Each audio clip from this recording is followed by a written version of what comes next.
Hello dear students, कैसे हैं आप लोग। आशा करते हैं आप लोग बहुत अच्छे होंगे। डियर स्टूडेंट्स, आज का ये लेक्चर आप लोगों के लिए बहुत ही ज़्यादा इम्पॉर्टेंट होने वाला है।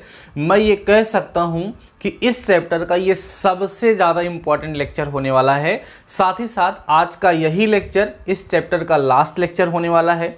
आज के इस लेक्चर में हम उन सभी के सभी टॉपिक्स को, उन सभी के सभी पॉइंट्स को टच करेंगे जिनसे आपके एग्जाम में मल्टीपल चॉइस क्वेश्चन आने की संभावना बहुत ही ज़्यादा बन जाती है।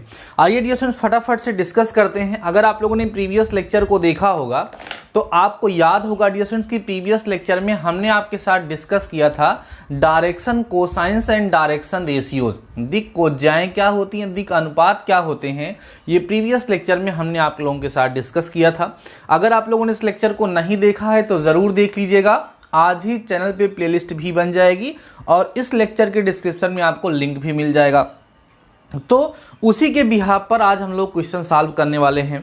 एक सबसे ज़्यादा एक नोट पॉइंट जो हम प्रीवियस लेक्चर में कवर करना भूल गए थे उसको ज़रूर नोट कर लीजिए। एक क्वेश्चन आता है डियर स्टूडेंट्स, पूछता है what is the value of sine square alpha plus sine square beta plus sine square gamma. अक्सर ये जो है जब मल्टीपल चॉइस क्वेश्चंस आते हैं, बहुविकल्पीय प्रश्न जब पूछे जाते हैं तो उसमें इस क्वेश्चन के पूछे जाने की संभावना बहुत ज़्यादा होती है।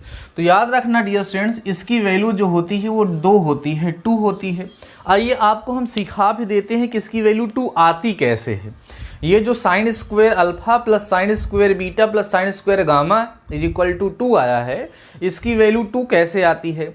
जब डियर स्टूडेंट्स ये देखो, ये करेक्ट कब है, जब अल्फा बीटा और गामा डायरेक्शन एंगल्स हैं, दिक कोण है, तब के लिए सही है। नहीं तो अल्फा बीटा गामा की वैल्यू कुछ भी हो तो ये आइडेंटिटी नहीं है। In case of direction cosines ये कंडीशन करेक्ट है। ठीक है, आइए दिखाते हैं कैसे ये आया है रिजल्ट।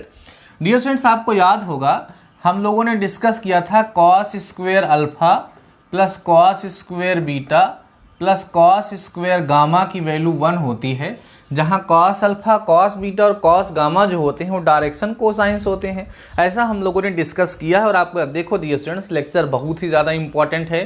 कंप्लीट लेक्चर देखेंगे तभी आपको इससे प्रॉफिट मिलेगा। ठीक है, अब देखो डियर स्टूडेंट्स, इसको मैं 1 माइनस साइन स्क्वायर अल्फा लिख सकता हूँ, इसको 1 माइनस साइन स्क्वायर बीटा लिख सकता हूँ, इसको 1 माइनस साइन स्क्वायर गामा लिख सकता हूँ जो इक्वल टू 1। अब ये 1 और ये 1 कैंसिल कर देते हैं, ये और ये दोनों मिलके बच्चों कितने हो जाएंगे 2, और इन तीनों को उधर भेज दो तो क्या हो जाएगा साइन स्क्वायर अल्फा प्लस हो जाएगा बच्चों साइन स्क्वायर बीटा प्लस हो जाएगा साइन स्क्वायर गामा। देख रहे हैं आप लोग। तो फाइनली आपको रिजल्ट क्या मिल गया, देख लीजिए। रिजल्ट मिल गया sign square alpha plus sine square beta plus sine square gamma की वैल्यू डियर स्टूडेंट्स कितनी होती है 2। देखो अक्सर ये जब एमसीक्यू क्वेश्चन बनते हैं तो अलग अलग एग्जाम में हमने देखा है कि ये क्वेश्चन वहां पर बनता है, क्योंकि cos square alpha plus cos square beta plus cos square gamma की वैल्यू 1 होती है। ये सबको पता होता है, बात को समझिए हमारी, ये सबको पता होता है। लेकिन sine square alpha plus sine square beta plus sine square gamma आ जाता है तो बच्चे कंफ्यूज हो जाते हैं, जो लोग इस चीज़ को नहीं पढ़ते। तो बड़ा इंपॉर्टेंट क्वेश्चन है, इसको याद रखिएगा। ठीक है, आगे आपकी जर्नी बड़ी हेल्प करेगा और आपके एग्जाम में क्वेश्चन डियर स्टूडेंट्स पूछा भी जा सकता है। ठीक है, ऑप्शन के रूप में पूछा जा सकता है, बहुविकल्पीय प्रश्न के रूप में पूछा जा सकता है। आइए डियर स्टूडेंट्स, अब हम लोग क्वेश्चन को सॉल्व करते हैं। आपके पास जो बुक की PDF मैंने सेंड की है उसमें एक्सरसाइज 17 का जो सेकेंड पार्ट है या 17 ब्रैकेट में 2 लिखा हुआ है, उसका फर्स्ट क्वेश्चन आप देख पा रहे होंगे डियर स्टूडेंट। लिखा हुआ है बिंदुओं 7,1,2 तथा 1,-1,5 को मिलाने वाली रेखा के दिक अनुपात तथा दिक कोज्याएं ज्ञात कीजिए। डायरेक्शन कोसाइंस फाइंड करना है एंड डायरेक्शन रेशियोज फाइंड करना है। आइए करते हैं डियर स्टूडेंट, सॉल्व करते हैं। ठीक है, देखिए पॉइंट्स क्या गिवन है हमें। पॉइंट्स को हम लोग सबसे पहले लिख लेते हैं। पॉइंट्स हमें x1, y1, z1 जो डियर स्टूडेंट्स दिया हुआ है वो हमारे पास है 7, ठीक है, 1, 2, और x2, y2, z2 जो दिया हुआ है उसकी वैल्यू अगर आप देखेंगे तो 1, -1, 5 दिया हुआ है। सही है। हमें क्या फाइंड करना है dear student, direction cosines and direction ratio. तो सबसे पहले हम क्या करते हैं, आर की वैल्यू फाइंड कर लेते हैं। आर क्या होता है सर, इस केस में आपको पता है कि cos alpha equal to x1 minus x2 upon r होता है ना। तो आर निकाला कैसे जाता है, फर्स्ट ऑफ ऑल हम आर निकालेंगे। आर का फार्मूला होगा under root x1 minus x2 का whole square plus y1 minus y2 का whole square plus z1 minus z2 का होल स्क्वायर। ये डियर स्टूडेंट्स आर की वैल्यू को निकालने का फार्मूला होगा। तो आर को निकाल लीजिए, r is equal to under root, देखो x1 माइनस x2 मीन्स 7 में से 1 माइनस हुआ 6 का स्क्वायर हो गया, फिर 1 में से -1 हुआ तो 2 हो गया 2 का स्क्वायर प्लस z1 का मतलब 2 माइनस 5 मीन्स -3 का बच्चों क्या हो गया, स्क्वायर हो गया। ओके ना, सॉल्व करेंगे तो r इज इक्वल टू यहाँ पे डियर स्टूडेंट्स आपको 36 मिलेगा प्लस 4 मिलेगा प्लस 9 मिलेगा। फाइनली r इक्वल टू आपको 49 मिल जाएगा, नहीं हाँ ठीक है 49 डियर स्टूडेंट्स यहाँ से आप लोगों को क्या होगा, मिल जाएगा। तो जब इसको आप सॉल्व करेंगे तो r की वैल्यू आपको कितनी मिल गई, 7। r मिल चुका है। अब हम लोग क्या क्या निकालेंगे, डायरेक्शन कोसाइंस निकालेंगे एंड डायरेक्शन रेशियोज फाइंड करेंगे। तो आइए डायरेक्शन कोसाइंस निकालते हैं सबसे पहले। नाउ द कोजाई means direction cosines, direction cosines आराम से समझते चलिएगा। डायरेक्शन कोसाइंस, अच्छा एक बात आपके माइंड में ज़रूर चल रही होगी, सर एमसीक्यू क्यों नहीं करा रहे हैं। देखो यार ये सब एमसीक्यू क्वेश्चन ही हैं, एमसीक्यू कहीं और से बन के नहीं आता है। कहाँ से बनेगा, यहीं से तो बनेगा एमसीक्यू। जब आपको कंसेप्ट पता होंगे तो उससे कोई भी क्वेश्चन, भाई एमसीक्यू क्वेश्चन आएगा इसका मतलब ये थोड़ी ना है कि आप देखते ही मैथ का क्वेश्चन है सॉल्व कर लेंगे। यही क्वेश्चन होगा, पॉइंट दे देंगे, बोलेगा ना इन दोनों पॉइंट से मिला होकर जाने वाली रेखा के दिक अनुपात होंगे और 4 ठो ऑप्शन दे देगा। तो आप क्या करोगे, सॉल्व करोगे ना, सॉल्व करके तब वहां पर उसको ऑप्शन के रूप में टिक करोगे। अभी हम चाहे तो इसी में 4 ठो ऑप्शन बना दें, केवल टाइम वेस्ट करेंगे और कोई इसका मतलब नहीं निकलेगा। इसलिए मैं अलग से एमसीक्यू नहीं बना रहा हूं। अगर आप लोग कहेंगे तो हमको क्या करना है, 4 ऑप्शन अभी देखो 4 ऑप्शन उठा के लिख दो यहीं पर, बस एमसीक्यू बन गया। ऑप्शन नहीं दिया गया, एमसीक्यू नहीं है, तो ऐसी कोई दिक्कत नहीं है, ठीक है। केवल कॉन्सेप्ट समझो। डायरेक्शन कोसाइंस निकालोगे तो cos alpha is equal to x1 minus x2 upon बच्चों r होता है फार्मूला। तो cos alpha is equal to, अब x1 माइनस x2 निकालोगे, 7 में से 1 माइनस करोगे 6, तो 6 अपान बच्चों कितना हो गया 7, ये हो गया हमारा cos अल्फा। अब क्या निकालोगे cos बीटा, तो ये क्या होगा y1 minus y2 by r। तो cos बीटा डियर स्टूडेंट जब निकालोगे तो y1 कितना है आपके पास 1 प्लस मतलब 2/7 यहाँ पर आपको मिल जाएगा, सही है। अब क्या निकालोगे आप cos गामा, तो cos गामा निकालोगे तो z1 minus z2 by r आएगा। तो cos gamma equal to z1 minus z2 मतलब क्या होगा बच्चों 2 माइनस मतलब -3/7, ये cos गामा मिल जाएगा। तो इस तरीके से डायरेक्शन कोसाइंस डियर स्टूडेंट्स आपको मिल गए। आंसर लिख दीजिए, हेंस डायरेक्शन कोसाइंस हमें यहाँ से क्या मिले हैं उनको लिख लीजिए, फिर डायरेक्शन रेशियो निकाल लीजिए। हेंस देखो ध्यान से, डायरेक्शंस कोसाइंस आर क्या क्या बच्चों, L इज इक्वल टू आपको मिला हुआ है 6/7, M इज इक्वल टू आपको मिला हुआ है 2/7 और N इज इक्वल टू आपको मिला है -3/7। ये हो गया डायरेक्शन कोसाइन। अब आपको क्या चाहिए, डायरेक्शन रेशियो चाहिए, मतलब दिक अनुपात। ध्यान दो बच्चों, दिक अनुपात है ना, दिक अनुपात जिसको हम क्या बोलेंगे डायरेक्शन रेशियो डियर स्टूडेंट्स इसको हम लोग बोलते हैं, ठीक है। ये जो है a equal to x1 minus x2 होता है, तो x1 माइनस x2 यही तो आया है, तो a की वैल्यू 6 मिल जाएगी। b equal to y1 minus y2 होता है, तो b इक्वल टू कितना मिल जाएगा, देखो 2 मिल जाएगा। और c equal to z1 minus z2 होता है, तो c इक्वल टू बच्चों आपको -3 मिल जाएगा। तो हेंस ये आपका हेंस फाइनल आंसर जब लिखोगे तो डायरेक्शन रेशियो आपके 6, 2, -3 होंगे और डायरेक्शन कोसाइन जो होंगे वो 6/7, 2/7 और -3/7, ये आपका आंसर हो जाएगा। अब यही क्वेश्चन जब एग्जाम में आएगा डियर स्टूडेंट्स, तो उस सिचुएशन में आपसे क्या पूछेगा, या तो डायरेक्शन कोसाइन पूछेगा या तो डायरेक्शन रेशियो पूछेगा। तो इस सब चीज़ को जो हमने इतना डिटेल में आपको समझाया है, उसको आपको इतना ज़्यादा डिटेल में करने की वहाँ पर ज़रूरत भी नहीं पड़ेगी। इजीली आप लोग उसको सॉल्व करके अपना आंसर बता पाएंगे। आई होप आपको समझ आया होगा और ये क्वेश्चन डियर स्टूडेंट्स एग्जाम में आने की संभावना है। सो आप लोग इसको जरूर से जरूर सॉल्व करिएगा, ठीक है। चलिए इसको हम लोग डियर स्टूडेंट्स यहाँ से इरेज करते हैं। बार बार बोल रहा हूँ कि आज का ये लेक्चर आप लोगों के लिए बेहद इंपॉर्टेंट है, ठीक है। इसके बाद मैं आपको एप्लीकेशन ऑफ इंटीग्रल्स पढ़ाने वाला हूँ और खूब अच्छे से पढ़ते चलिए, खूब अच्छे से अपनी प्रिपरेशन करते चलिए, जिससे आपको किसी प्रकार की कोई समस्या ना हो। रिजल्ट भी आपका आने ही वाला है 29 शाम तक या 30 को कंफर्म आपका रिजल्ट आ जाएगा, जान लीजिएगा, ऑड सेमेस्टर वालों का। चलिए सेकंड क्वेश्चन डियर स्टूडेंट देखिए, लिखा है कि बिंदुओं, यहाँ पर जो पॉइंट्स दिए इसको मैं सॉल्व नहीं कराऊंगा, इसको आप लोग करेंगे। यहाँ पे डियर स्टूडेंट जो पॉइंट्स दिया हुआ है वो क्या है, देखो पहले x1, y1, z1 जो दिया है वो 4, 8 है ना, और कॉमा डियर स्टूडेंट्स 3 लिखा हुआ है, और उसके बाद x2, y2, z2 यहाँ पर आप देखेंगे तो ये डियर स्टूडेंट्स आपको दिया है 9, -2 और -7, सही है। ये आपको दिया हुआ है को मिलाने वाली रेखा के समांतर रेखा के दिक् अनुपात और दिक् कोज्जाएं। तो देखना डियर स्टूडेंट्स, जो इसकी दिक् कोज्जाएं और दिक् अनुपात होंगी वही उसके भी होंगे। बात समझ में आ रही है? तो कहने का मतलब वो इनडायरेक्ट रूप में पूछ रहा है। आप निकाल के देखेंगे, जब a1 - a2 करेंगे, आप इसको फाइंड करेंगे तो आपको डियर स्टूडेंट्स वही चीज़ यहाँ पर मिलेगी जो वहाँ मिलना चाहिए, ठीक है। यहाँ पे जो पॉइंट दिया हुआ है उसकी हेल्प से आप लोग इसके पैरेलल लाइन की डायरेक्शन कोसाइन और डायरेक्शन रेशियो इजीली फाइंड कर पाएंगे आराम से, ठीक है, कोई दिक्कत नहीं है, आप लोग कर लीजिएगा। इसके समांतर है तो जो है डायरेक्शन, जो हमारे डायरेक्शन कोसाइंस और डायरेक्शन रेशियोज होंगे वो इतने ही आएंगे ना। कोई रेखा अगर एक दूसरे के समांतर है तो x अक्ष से दोनों रेखाएं समान कोण बनाएंगी, तो cos alpha, cos beta, cos gamma आप उसी तरीके से इसका भी निकाल लेंगे, उसमें आपको कोई दिक्कत नहीं होगी। और कमेंट सेक्शन में आप लोग मुझे इसका आंसर ज़रूर बताएंगे कि आप लोगों को इसका आंसर कितना आ रहा है, ठीक है।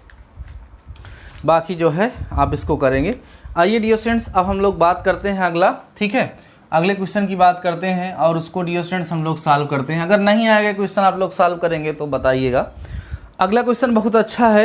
एक रेखा x अक्ष तथा y अक्ष तथा z अक्ष की धनात्मक दिशाओं के साथ 30 अंश, 60 अंश तथा के कोण बनाती है। रेखा का z अक्ष से झुकाव कितना होगा? z अक्ष से झुकाव कितना होगा? देखो बच्चों, यहाँ जो तीनों कोणों का योगफल होगा वो टोटल 180 अंश होगा, समझ रहे हो।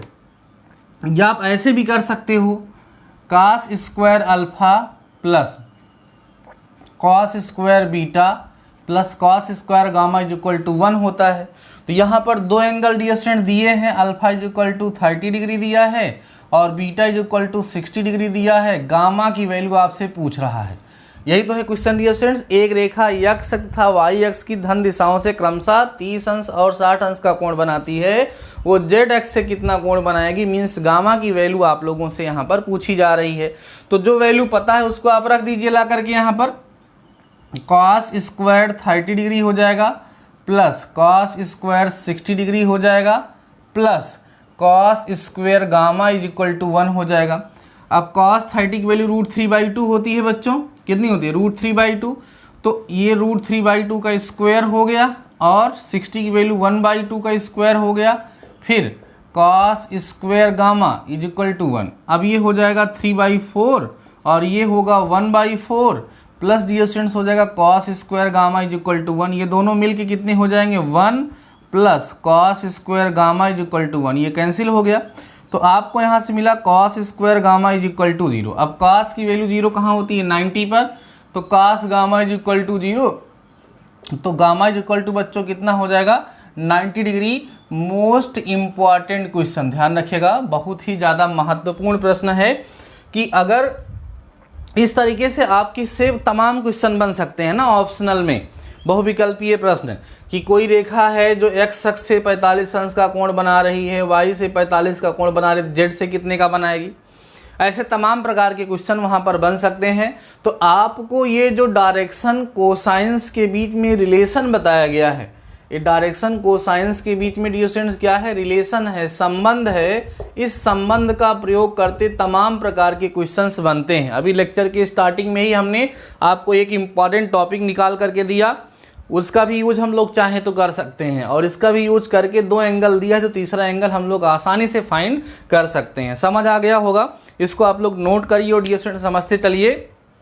इसके बिहाफ पर और भी क्वेश्चन बन सकते हैं, ठीक है, इसके बिहाफ पर और भी क्वेश्चन बन सकते हैं, उसमें डियर स्टूडेंट्स कोई डाउट नहीं होगा।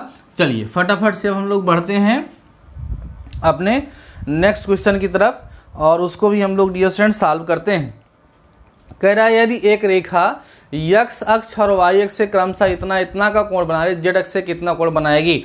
ये पॉलिटेक्निक 2010 में डियर स्टूडेंट्स पूछा गया क्वेश्चन है। अल्फा की वैल्यू π/4 दे रहा है, देखो ध्यान से, अल्फा की वैल्यू π/4 दे रहा है, बीटा की वैल्यू π/3 दे रहा है, गामा की वैल्यू डियर स्टूडेंट्स आपसे पूछ रहा है। सही है, अल्फा बीटा और गामा के बीच में रिलेशन आपको पता है, अल्फा और बीटा की वैल्यू दे रहा है, गामा की वैल्यू आपसे पूछ रहा है। मुझे पता है आप लोग इसको सॉल्व कर लेंगे using relation cos square alpha plus cos square beta plus cos square gamma is equal to 1। Alpha और बीटा की वैल्यू गिवन है हमें, वो वैल्यू ला करके यहाँ पे पुट करके और गामा की वैल्यू हम लोग फाइंड करेंगे। इसको आप लोग टास्क में रखिएगा, ठीक है, इसको आप लोग सॉल्व करके कमेंट सेक्शन में मुझे आंसर बताइएगा कि हाँ भाई गामा की वैल्यू कितनी आई है, ठीक है, ज़रूर बताइएगा, अच्छा लगेगा सुन करके, ठीक है डियर स्टूडेंट्स। चलिए आगे बात करते हैं, हम लोग नेक्स्ट क्वेश्चन की तरफ बढ़ते हैं और देखते हैं कि अगला क्वेश्चन हमारा क्या है। बहुत ही बेहतरीन क्वेश्चंस हैं, ऐसे ही क्वेश्चन आपके एग्जाम में बनेंगे। चलिए अगला क्वेश्चन है डियर स्टूडेंट्स, कह रहा है कि क्या 60 अंश 45 अंश और 120 अंश किसी रेखा के दिक अनुपात हो सकते हैं। कैसे चेक करेंगे कि हो सकते हैं या नहीं हो सकते हैं, आइए देखते हैं। इनके अकॉर्डिंग अल्फा की वैल्यू 60 डिग्री ले लो, बीटा की वैल्यू कह रहे हैं डियर स्टूडेंट्स 45 डिग्री ले लो, और गामा की वैल्यू 120 डिग्री ले लो। क्या ऐसा पॉसिबल है, क्या ऐसा पॉसिबल है कि नहीं। देखो डियर स्टूडेंट्स, अगर पॉसिबल है तो क्या होगा, L square plus M square plus N square equal to 1 ऐसे कहो, या cos square alpha plus cos square beta plus cos square gamma is equal to 1 कहो। ये रिलेशन सेटिस्फाई होना चाहिए। अगर ये रिलेशन सेटिस्फाई हो रहा है तो ये पॉसिबल है, नहीं तो नहीं है। एक काम करते हैं, वैल्यू निकाल लेते हैं अलग अलग। L equal to cos alpha का मतलब कास 60 होगा, कास 60 की जो वैल्यू होगी बच्चों वो 1/2 होगी, सही है। और cos M equal to cos beta का मतलब कॉस 45 डिग्री होगा, तो एम जो होगा बच्चों वो 1/√2 मिलेगा, ठीक है। यहाँ से हमें एल मिल गया और क्या मिल गया, एम मिल गया। एन इक्वल टू बच्चों कॉस गामा का मतलब कॉस 120 होगा, तो एन इक्वल टू इसको हम लिख सकते हैं कॉस 90 प्लस 30, सही है। सेकेंड में जाएगा तो कितना हो जाएगा साइन 30, जिसकी वैल्यू कितनी होगी 1/2। तो एल एम और एन हमें यहाँ से मिल चुका है। नाउ अब क्या करो, L square plus M square plus N square की वैल्यू फाइंड करो। एल की वैल्यू 1/2 होगी, एम की वैल्यू 1/√2 होगी, एन की वैल्यू 1/2 होगी, सही है।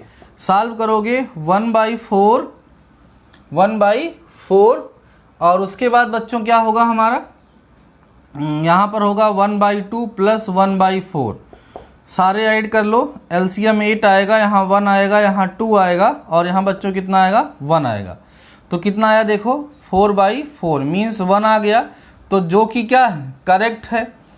Means L square plus M square plus N square की जो वैल्यू है 1 आ रही है, इसका मतलब ये क्या है डियर स्टूडेंट्स, पॉसिबल है। किसी लाइन, किसी रेखा के जो डायरेक्शन एंगल्स हैं वो 60 डिग्री, 45 डिग्री और 120 डिग्री हो सकते हैं, क्योंकि ये जो है कंडीशन को सेटिस्फाई कर रहा है। ठीक है डियर स्टूडेंट्स, आइए बात करते हैं अब हम लोग अपने नेक्स्ट क्वेश्चन की।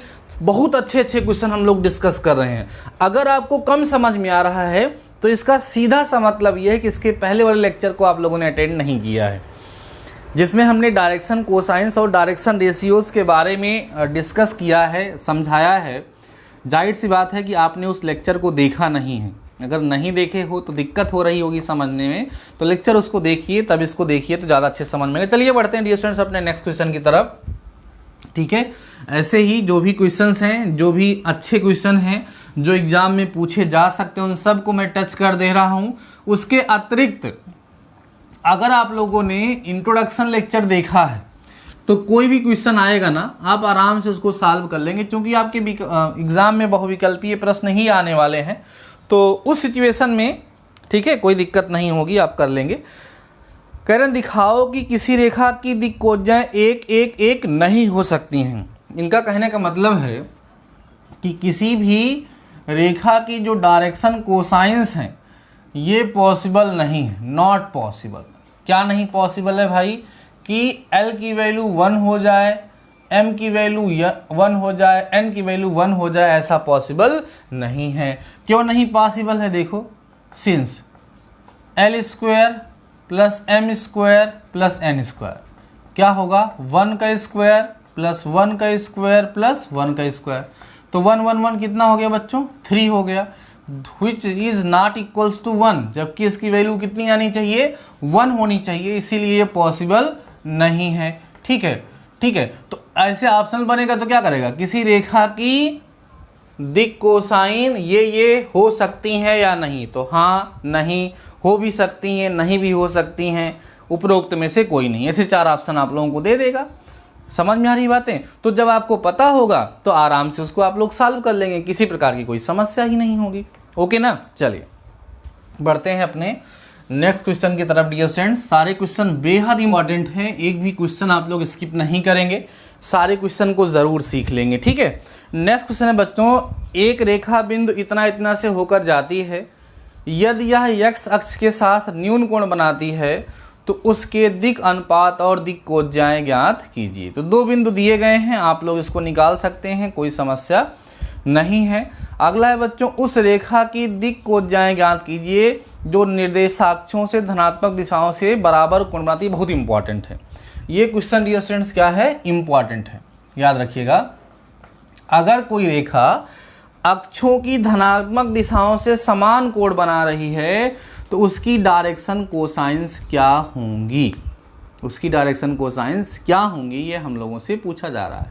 कैसे करेंगे? देखो, प्रॉब्लम ये कह रही है कि alpha equal beta equal gamma होना चाहिए। ये कैसे जान गए हम? क्योंकि प्रॉब्लम यही कह रही है कि अल्फा बीटा और गामा क्या है? इक्वल हैं। तो आप डियर स्टूडेंट्स जानते हैं कि cos square alpha plus cos square beta plus cos square gamma is equal to 1 होता है। समझ में आ रही है बातें? बोलो। अच्छा, इसमें इसने पूछा क्या है? बराबर कोण बनाती है, दिक् कोज्जाएं निकालनी है।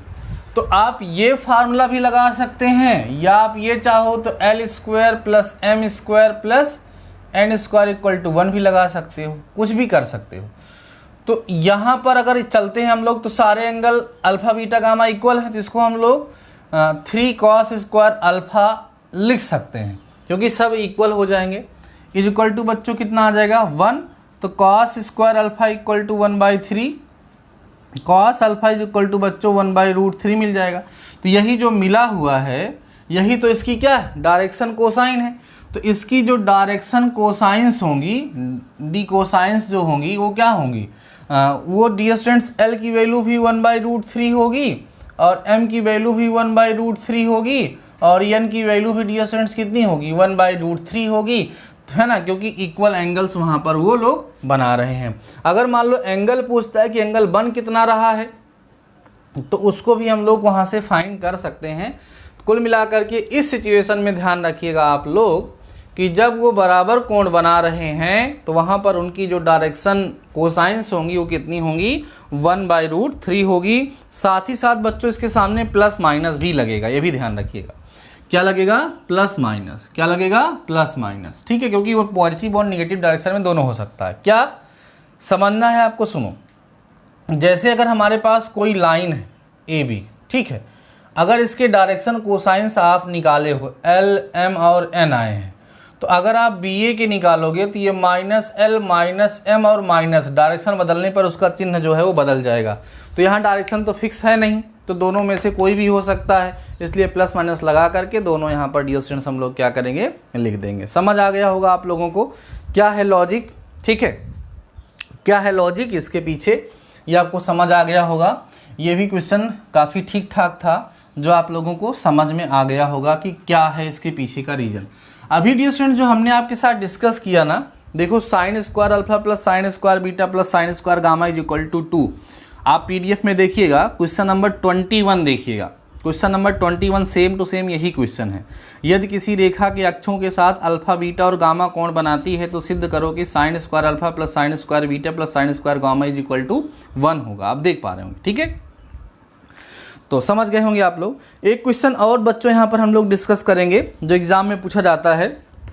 यदि बिंदु देखो क्या क्या दिया है, x1, y1, z1, ठीक है, क्या दिया है भाई?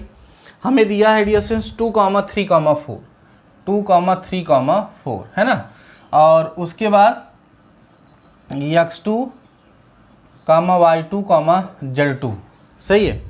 ये जो दिया है डियर स्टूडेंट्स वो हमें कितना दिया हुआ है? -1, -2 और 1 दिया हुआ है, ठीक है, और उसके बाद 5 लैम्डा 7 दिया है, ठीक है, 5 लैम्डा और कितना है बच्चों? 7 है। किसकी वैल्यू है? x3, y3, z3, ये वैल्यू हमें दी गई है। हमसे लैम्डा की वैल्यू पूछ रहा है। अगर ये संरेख हैं तो ध्यान रखिएगा, जब ये संरेख होंगे तो इनकी डायरेक्शन रेशियोज जो होंगे वो सेम होंगे, डायरेक्शन रेशियो हैं। तो डियर स्टूडेंट्स एक बार इसका यूज़ करते हुए हम b की वैल्यू निकाल लेते हैं। b माने डायरेक्शन रेशियो, तो 3 - 2 करोगे तो माइनस माइनस प्लस b की वैल्यू 5 आ जाएगी। उसके बाद इसका यूज़ करते हुए हम लोग b की वैल्यू निकाल लेते हैं। इसका यूज़ करोगे तो यहाँ करोगे b, तो बच्चों लैम्डा -3 आप लोगों को मिलेगा। क्या मिलेगा? लैम्डा -3 आप लोगों को मिलेगा। अगर ये कोलिनियर है तो दोनों b की वैल्यू इक्वल होनी चाहिए, तो 5 इक्वल टू लैम्डा -3 होना चाहिए। तो लैम्डा इज इक्वल टू बच्चों 5 + 3 करोगे तो कितना आ जाएगा? 8 आ जाएगा।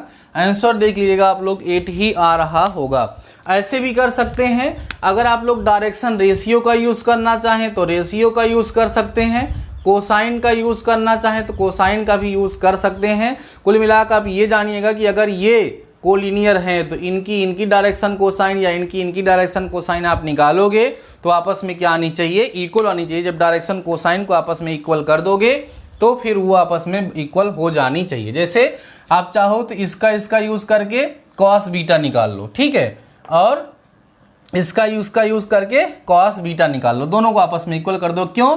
क्योंकि एक ही लाइन पर 2 पॉइंट दिए, 3 पॉइंट दिए और एक ही लाइन पर हैं, तो इन दोनों को मिला करके जो एंगल यहाँ से निकलेगा वो इन दोनों को मिलाने पर भी वही एंगल यहाँ से निकलेगा।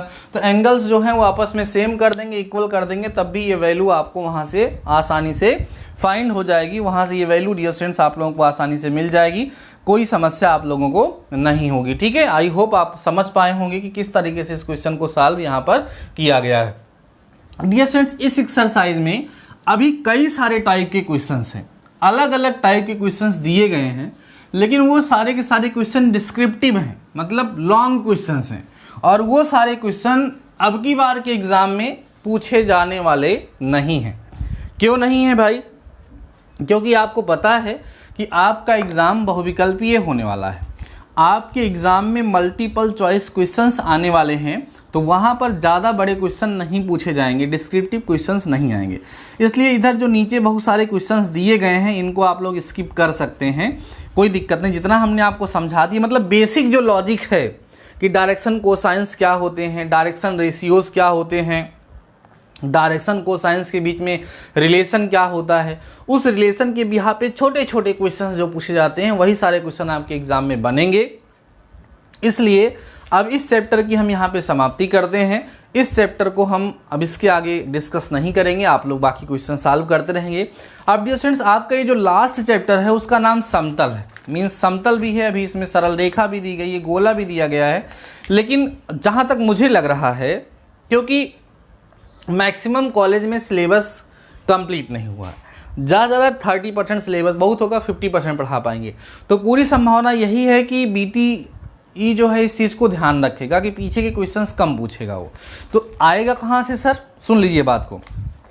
स्टार्टिंग के 6 चैप्टर्स आप लोगों के इंटीग्रेशन के हैं और 7th भी इंटीग्रेशन का निश्चित समाकलन का है जो हमने आपको पढ़ाया है।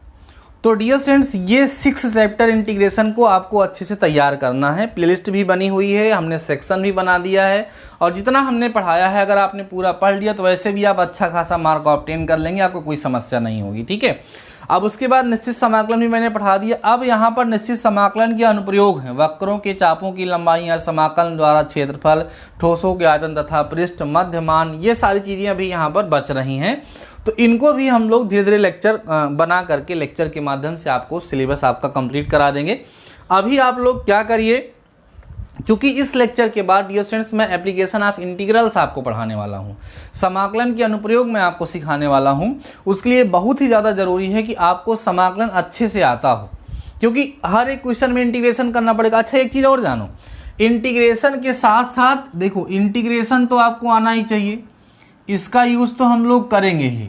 इंटीग्रेशन के साथ ही साथ बच्चों आपको डिफरेंशिएशन भी आना चाहिए, क्योंकि इंटीग्रेशन के एप्लीकेशन में हम लोग पढ़ने वाले हैं एप्लीकेशन ऑफ इंटीग्रल्स, है ना, application of integrals dear students हम लोग पढ़ने वाले हैं। तो एप्लीकेशन ऑफ इंटीग्रल्स में आपको इंटीग्रेशन का भी यूज़ करना है और डिफरेंशिएशन का भी यूज़ करना है। इसलिए इन दोनों टॉपिक को आज आप लोग ज़रूर से ज़रूर रिवाइज कर लीजिएगा, जिससे नेक्स्ट लेक्चर में आपको किसी प्रकार की कोई समस्या ना हो, आप आसानी से हमारी बातों को, टॉपिक को अच्छे से समझ सकें। वैसे अगर देखा जाए तो अप्लाइड मैथ सेकेंड में हमने आपको लगभग 80% सिलेबस पढ़ा दिया है, ज़्यादा नहीं बचा हुआ है। क्योंकि आप देखेंगे तो आपको टोटल इसमें 20 चैप्टर्स आपकी बुक में दिए गए हैं, जिसमें से 3 चैप्टर सिलेबस में नहीं है, तो बचा 17 में से 7 इधर से कवर कर दिया हूँ, और उसके बाद फिर सर्कल भी पढ़ा दिया हूँ, साथ ही साथ अंतरिक्ष में बिंदु। तो काफ़ी ज़्यादा सिलेबस 70 से 80% सिलेबस में ऑलरेडी कवर कर चुका हूँ। तो अगर आप लोग एकदम नए हैं तो पहले पुराने लेक्चर को देख करके अपनी मजबूती बना लीजिए, इंटीग्रेशन डिफरेंशिएशन अच्छे से प्रिपेयर कर लीजिए, जिससे आप लोगों को जो है जब मैं इसको पढ़ाना शुरू करूं तो आपको किसी प्रकार की कोई समस्या ना हो।